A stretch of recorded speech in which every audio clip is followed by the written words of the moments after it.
Assalamualaikum warahmatullahi wabarakatuh. Waalaikumsalam warahmatullahi wabarakatuh. Alhamdulillahirabbil alamin. Allazi hadana li hadza wa ma kunna linahtadiya laula an hadanallah.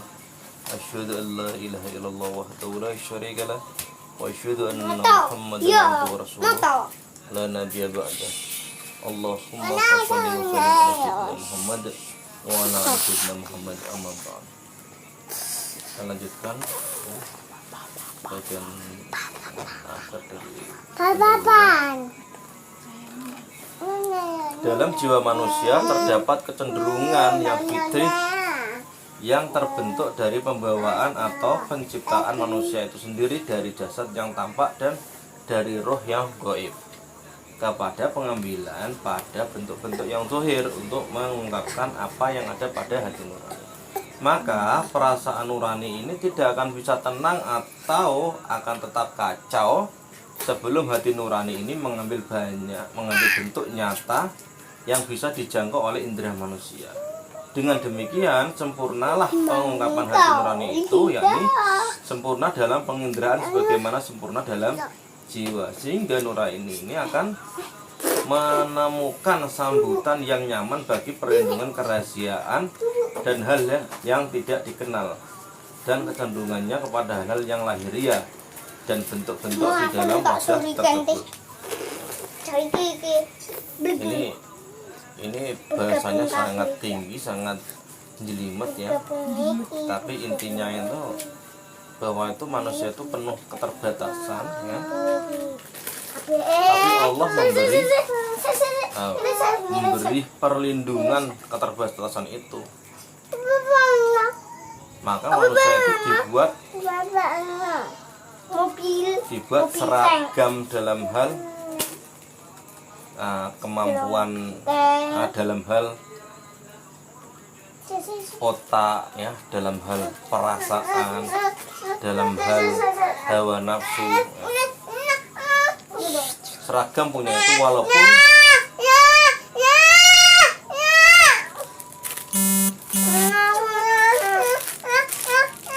walaupun kadarnya berbeda-beda ya. Kadarnya itu juga tergantung pada bagaimana manusia itu bisa memaksimalkannya apa enggak, seperti itu ya.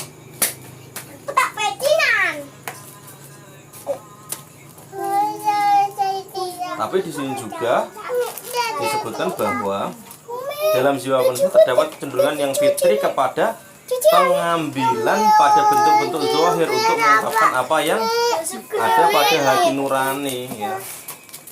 Karena untuk mengungkapkan yang tidak zahir, yang tidak wujud ya, bisa diindra itu susah ya. Dan itu orang-orang tertentu saja yang bisa mempertahankannya dalam waktu yang lama, atau bahkan bisa konsisten, bisa istiqomah. Maka perasaan nurani ini tidak akan bisa tenang atau akan tetap kacau sebelum hati nurani ini mengambil bentuk nyata yang bisa dijangkau oleh indera ya. Ya. Ini dasar dari awal bagaimana iman itu bisa mulai terbentuk ya. Tapi setelah itu kita tidak cukup dengan panca indera saja ya. Ketika kita sudah kita sudah mengukuhkan iman kita dengan panca indera, setelah itu ada yang beyond, ada yang lebih dari sekedar itu ya. Tapi umumnya orang seperti itu ya, yang bisa ngambil bentuk. Maka kadang sebagian kepercayaan itu memberi simbol-simbol pada Tuhan, simbol patung lah, simbol arca dan sebagainya. Karena itu fitrahnya manusia seperti itu, fitrah yang paling dasar itu ya. Arca itu patung. Dan ini sekali lagi, ulang lagi, dalam jiwa manusia terdapat kecenderungan yang fitri kepada pengambilan pada bentuk-bentuk zahir untuk mengungkapkan apa yang ada pada hati nuraninya. Kalau tidak ada yang zahirnya, mereka bingung. Maka untuk tidak bingung itu kita harus berpegang pada arahan-arahan Allah. Kalau tidak ya susah kita akan tersesat atau bahkan disesatkan oleh pihak-pihak lain ya, yang bisa membuat narasi atau membuat cerita-cerita yang canggih yang bisa direkayasa oleh akal ya. Tetapi ya tidak semua orang bisa mendeteksi itu kebohongan apa tidak, seperti itu. Maka perasaan nurani ini tidak akan bisa tenang atau akan tetap kacau sebelum hati nurani ini mengambil bentuk nyata yang bisa dijangkau oleh indera manusia. Umumnya seperti itu. Gak bisa dijangkau indera manusia ya susah, gak iso. Sementara iman itu hampir semuanya gaib ya. Ini tidak cukup dengan panca indera seperti itu. Dengan demikian sempurnalah pengungkapan hati nurani itu, yakni sempurna dalam penginderaan sebagaimana sempurna dalam jiwa, sehingga nurani ini akan menemukan sambutan yang nyaman bagi perlindungan kerahasiaan dan hal-hal yang tak dikenal ya karena sama-sama ya, kita sama-sama manusia diberi kemampuan yang selevel ya, sefrekuensi ya, sehingga kalau ada orang tidak tahu, tidak perlu khawatir ketika ketidaktahuan itu umum gitu. Karena umumnya orang tidak tahu seperti itu, umpamanya tidak tahu bagaimana membayangkan surga umpamanya ya. Itu di luar frekuensi manusia. Jadi sama-sama tidak tahu ya, kita cuma bisa mengandai-andai saja, walaupun itu tidak mungkin tepat karena pengandaian kita itu terbatas oleh alam yang pernah kita singgungi, yang pernah kita rasakan ya. Sementara surga itu belum pernah ada yang ke sana. Paling Rasulullah yang bisa menggambarkan karena pernah dimi'rajkan oleh Allah seperti itu ya.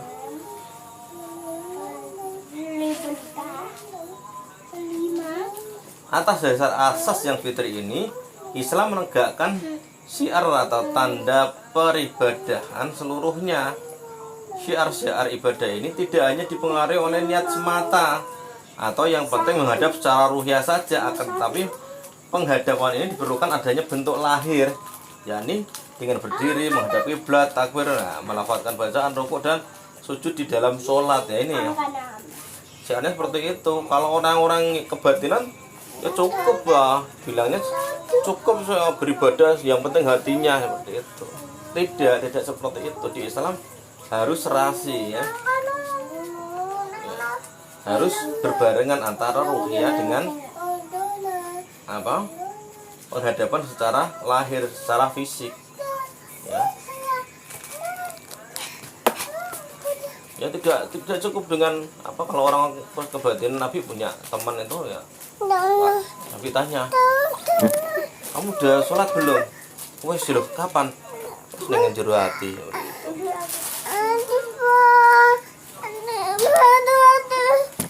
Islam tidak seperti itu ya. Hatinya juga, batinnya juga, ruhnya juga, tapi juga fisiknya juga, yaitu bentuk ketaatan yang menyeluruh ya.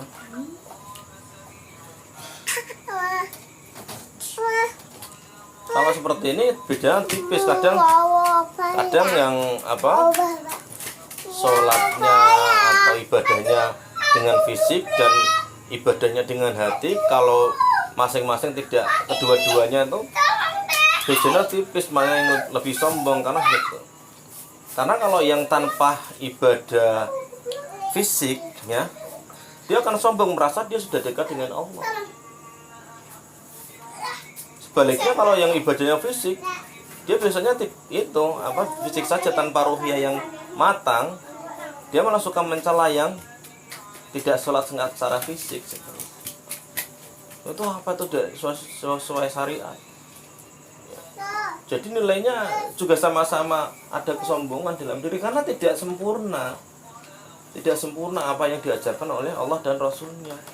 harus kedua-duanya, fisiknya melakukan, ruhiyahnya juga mantang tenanan, menghadap, bener-bener menghadap. Gak gojekan ya Mas Dimas ya, gak gojekan sholat, gojekan ben cepet, gak mau coba apa-apa, takduk nggak boleh kayak jam. ya Mas Dimas ya. Gojekan itu nanti tidak menghadap Allah tenanan, malah dolanan tok ya, cuma main-main saja ya, alhamdulillah berarti muga-muga gak mau tok ya.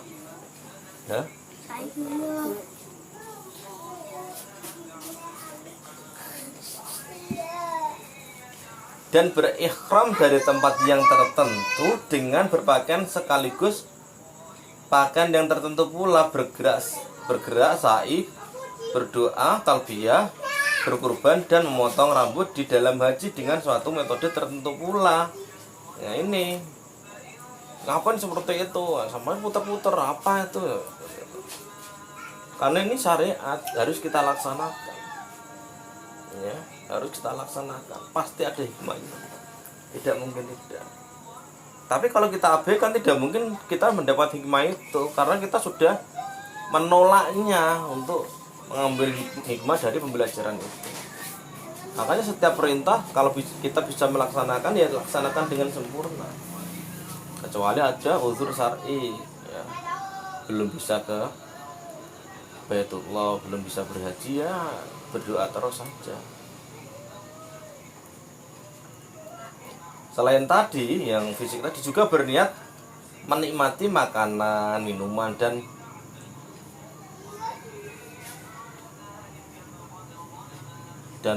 lain-lainnya gitu. Begitu juga dengan seluruh ibadah yang bergerak dan setiap gerak yang merupakan ibadah ya. Tujuannya untuk melunakkan antara zahir ya, jiwa dan batinnya, serta mengatur potensi-potensinya dan menjawab kepada fitrah secara global dengan cara yang sesuai dengan penggambaran yang khas. Penggambarannya yang khas, yaitu khasnya orang ibadah, orang Islam seperti itu. Ada apa? Ada sujudnya, rukuknya. Tapi di dalam sujud rukuk itu ada di dalam bacaan itu ada isinya. Dalam isi bacaan itu ada proses bagaimana kita mendekatkan Allah. Ya, kita mendekat pada Allah ya. Maka ketika sholat itu wajib membaca Fatihah, karena Fatihah itu isinya kita dekat dengan Allah ya. Dari bismillahnya ya, dari alhamdulillahnya ya, itu semuanya mendekat dengan Allah. Masalahnya kalau kita tidak memahami itu repot ya. Cepat-cepatan bismillahirrahmanirrahim kabar terus pian tuh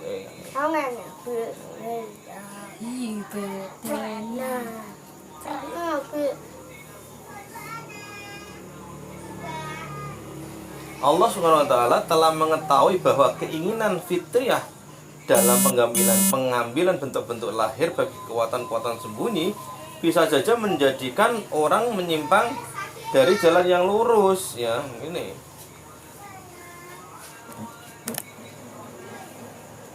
maka ada sekumpulan orang yang menjadikan kekuatan sesuatu yang besar ya, seperti batu, bintang, bulan, matahari, pohon, binatang dan burung sebagai simbol indrawi, tadi sudah disampaikan ya, dan jasati ketika mereka sulit untuk mendapatkan arahan yang serasi untuk mengungkapkan yang lahir dari kekuatan yang tersembunyi ya. Inginnya dinisbatkan pada bentuk-bentuk fisik, bentuk-bentuk lahiriah, karena susah untuk meyakini keimanan dengan keimanan yang gaib itu. Kadang orang mengambil jalan pintas saja, wah ini aja nyembahin aja ketok ono wujute. Sementara rukun iman itu sekali lagi hampir semuanya gaib. Bahkan sekarang mungkin gaib semua karena rasulnya sudah meninggal ya.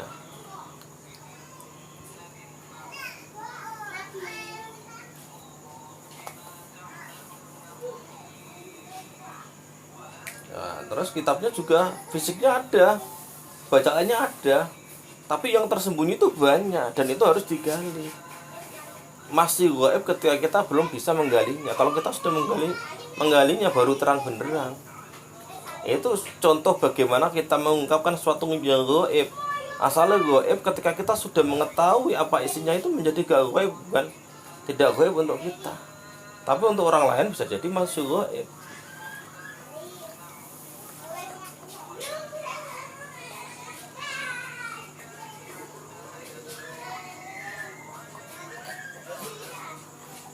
Kemudian datanglah Islam yang menyambut dorongan-dorongan fitri dengan bentuk-bentuk yang tertentu ini sebagai syiar ibadah.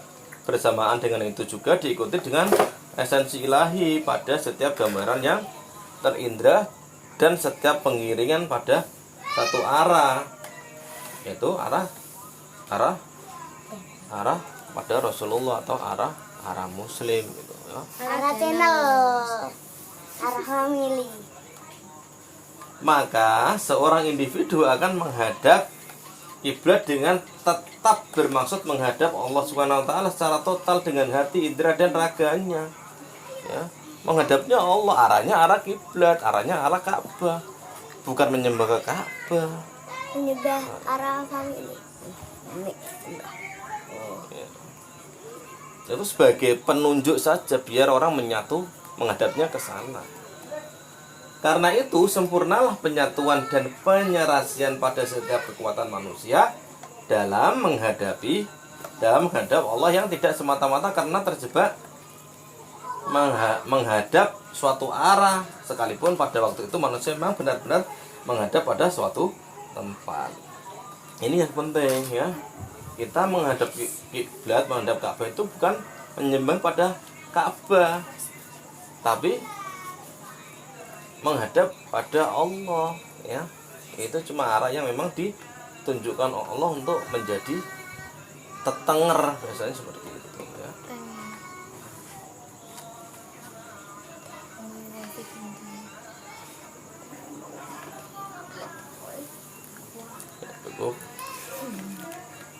Cukup dulu ya. Assalamualaikum warahmatullahi wabarakatuh. Waalaikumsalam warahmatullahi wabarakatuh.